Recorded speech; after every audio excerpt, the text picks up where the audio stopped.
سلام، مرحبا بكم في قناتي ماكويزين. اليوم راح نديرو مع بعض لي طارت غاتو شوكولا. ما فيهاش مكونات بزاف. عندنا 200 غرام لا كريم فريش، وعندنا 200 غرام شوكولا بالحليب، وعندنا لهنا الكراميل. هادو هما المقادير. الحاجه الاولى اللي نروح نديروها نسخنوا لا كريم فريش. نعاود نولي لكم الخطوه هذه.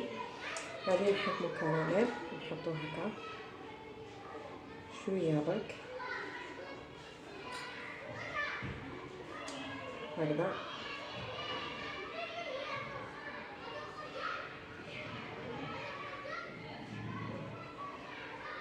حتى نكملوا كامل لي طارت تاعنا.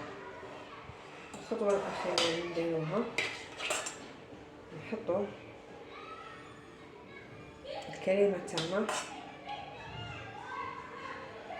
لي طارت هكذا، ونحطوهم في الفريجيدير يبردوا مده ساعه حتى ساعه ونص هكذا.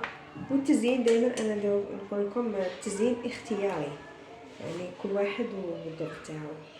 نتلاقاو ان شاء الله. هاي التحليه تاعي بعد ما كملناها انا درت لها تزيين بسيط بالبندق.